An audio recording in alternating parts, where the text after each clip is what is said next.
და ჰელენ ფიშერმა გადასარევად გამოიყენა ეს სამი დაყოფა სიყვარულისთვის. და აი როგორ უნდა გაიგო, რა არის ნამდვილი სიყვარული? აი მოდი ამაზე ვისაუბროთ. რა ჯანდაბა არის ნამდვილი სიყვარული? გეტყვით რა არის ნამდვილი სიყვარული, ეგ ძალიან არბიტრალურია, ხო, ათასნაირად შეიძლება ეგ რო ახსნა ეს, ამიტომ მე ახლა რა მაგალითსაც მოვიყვან, ეს ისეთია, რომელზეც ალბათ მაქსიმალურად მეტი რაოდენობა მაყურებლის დამეთანხმებით და გამომყვებით და არ იტყვით რომ არა, ეგ ძალიან შორს არის. ნამდვილი სიყვარული რა არის? აი ამ ტვინის სამი ნაწილის გათვალისწინებით. სწორედ აი სამი ნაწილი რა არის? ნეოკორტექსი, რომელიც არის სიყვარულის რა ასპექტი. ეგ არის აი რომ ემთხვევი ადამიანთან მსოფლმხედველობაში, როცა გაქვთ საერთო ინტერესები, როცა საერთო, როგორ თქვა, მორალური იმპერატივები გაქვთ და მსგავსი რამ. ეგ არის ნეოკორტექსის სიყვარული. ეგრე დავყოთ, ნეოკორტექსი, მაღლა, მერე შუა მიდბრეინი, შუა ტვინი და მერე რეპტილური ტვინი, ის უძველესი ის ბაზალური განგლია და ის ტვინის ღერო, ბრეინსტემი. ხო და ეს არის ნეოკორტექსი. აი ეგეთი რამე ინტერესები, მსოფლმხედველობა, ამბები. მერე მოდის მიდბრეინი, მან სადაც უკვე გვაქვს ლიმბური სისტემა და ასე შემდეგ.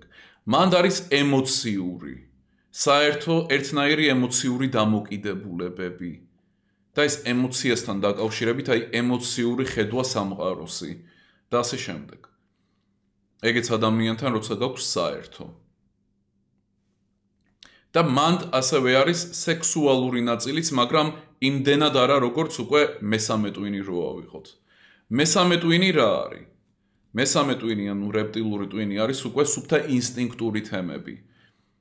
ამ ადამიანთან მიმართებაში. ეგ არის განაყოფიერების სურვილი, ეგ არის იმ ადამიანის სუნი, ეგ არის იმ ადამიანზე ძალიან ცხოველური ინსტინქტური, როგორ თქვა, მესაკუთრეობა და აი ეგეთი ინსტინქტური რამეები. ეს ჰელენა ფიშერმა დაყო ასე, სწორედ მაკლინის ინტერპრეტაციით, რაც გადასარევი არის რო რამე. და რა ხდება რა? როცა სამივეში არის დამთხვევა, აი ეგ არის ნამდვილი სიყვარული. მაგრამ ბევრმა ადამიანმა შეიძლება ეხლა თქვას, რომ გონი ერთში მიჭირს. რა აი მაგალითად შუა ტვინი, ან არ ვიცი, თლადუარესი რეპტილური ტვინი, აი მან თუ არ გაქვს მაგ ადამიანთან რამე, ეს სუნი თუ ავიღეთ, რაც მნიშვნელოვანია, ეს გამრავლება ამ ადამიანთან, თელი ბრიდინგი რამე რუმე, ამბები, დაფეხმძიმების სურვილი, ინსტინქტები, ტერიტორიული რაღაცა ის.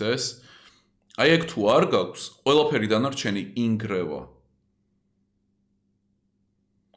და ასევე პირველიც, ნეოკორტექსის ნაწილი თუ ავიღეთ რა, ეს მსოფლმხედველობითი დამოკიდებულება, საერთო ინტერესები და რამე, ეგ თუ არ გაქვს, ისეთი რამე არის რა, ანუ ტრაგიკული არის ნამდვილად და დიდ პრობლემებს შექმნის, მაგრამ იმდენად ტრაგიკული არა, როგორც აი ეს თუ ავიღეთ. რეპტილური ტვინი და შუა ტვინი რაც არის, მიდბრეინი. ეგ ისეთი რამე არის.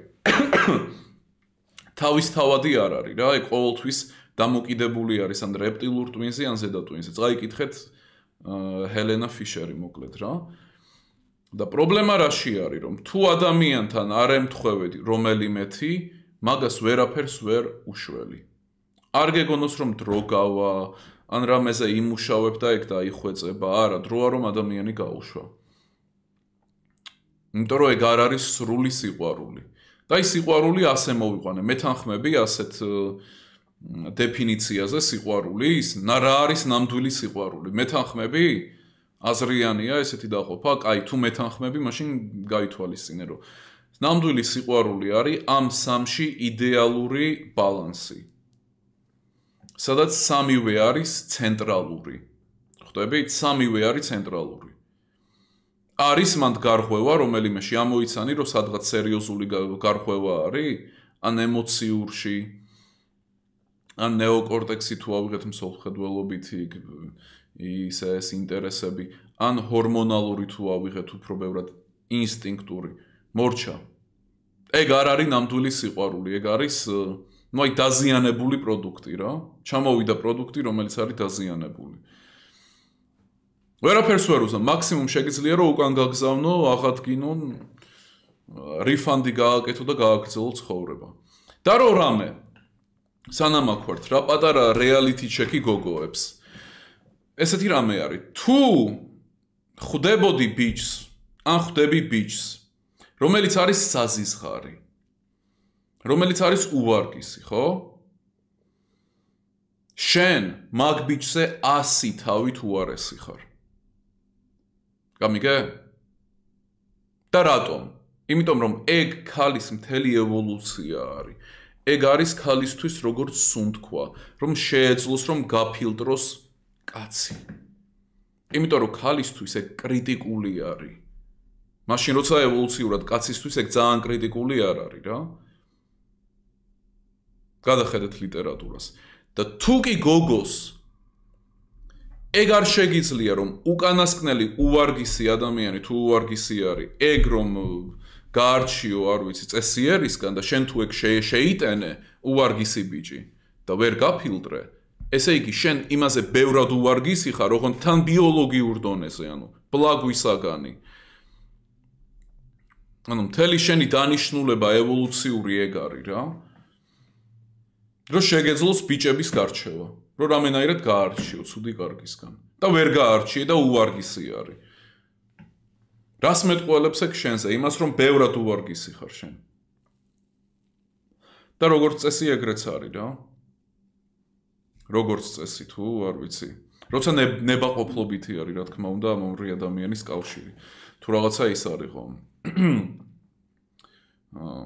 Arrange the marriage ან რამე ეგეთი რა, დააძალეს ან გაიტაცა ერთმა მეორე ან რამე ეგეთი. ელიტარულო მაყურებელო, ეს იყო პატარა ამონარიდი მასტერკლასიდან სრული დაულევი მასალა, რომელმაც უკვე არაერთი ადამიანის ცხოვრება არაერთ ასპექტში შეცვალა უკეთესობისკენ, გელოდება დახურულ არხზე nikosvanidze.com, დროა რომ დადგე ბრბოზე მაღლა და ამისთვის ეს არხი არის იდეალური. გელოდებით ელიტარულ სივრცეში.